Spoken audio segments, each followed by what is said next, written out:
Hello everyone and welcome to Giga Nonsense. Today we're going to be going over the recent change to the Oppressor MK2, so just in changes to the rockets and also the armor. So without further ado, let's get straight into the video and see what's changed.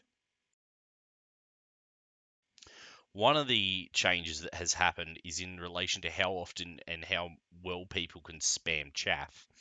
So on your screen, we have a plane, which is what the Oppressor Mark II used to be able to do, in that it could spam chaff all day long, well, until it ran out, which had a capacity of about 10.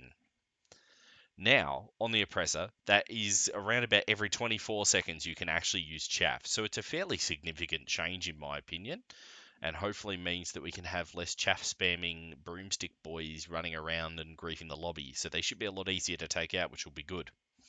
Now, the other thing as well is the capacity seems to be reduced from my testing. I only got about 5 or so from my testing, which is, it should mean that overall you're spending less time trying to fight them with chaff, and you can actually then just take them down much easier. So it'll be good fun to see what videos come out of this.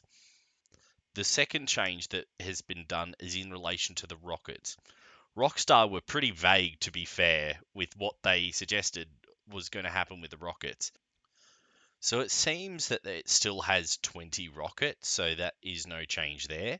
But from what I can see, they seem to be tracking about as well as the regular Oppressor's rockets, or maybe Buzzard rockets. I can't really tell, but from the testing that I've done, they don't circle back and hit opponents as well as they used to. So they have a much bigger turn radius, as you'll be able to see on the screen, and they just seem to want to miss more, which is pretty good.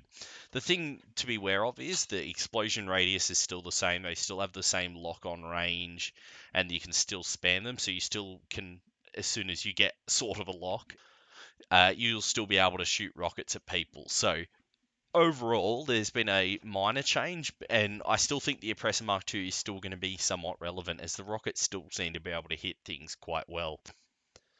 But overall, I think it might mean that helicopters have a little bit of an easier time dodging them, and probably player cars as well. So, really good change here, I think, and we'll see what this brings in terms of, say, if the broomstick boys suffer and change vehicle.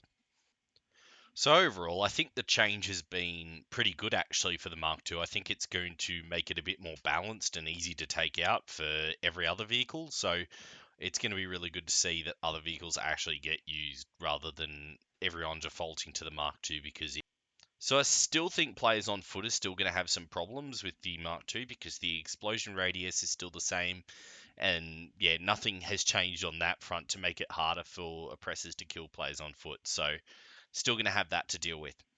But overall, I think it's going to make griefers actually think about what vehicle they use, and will be interesting to see what happens. But yeah, hopefully this gives you a bit of a brief summary on what's changed as far as I can see.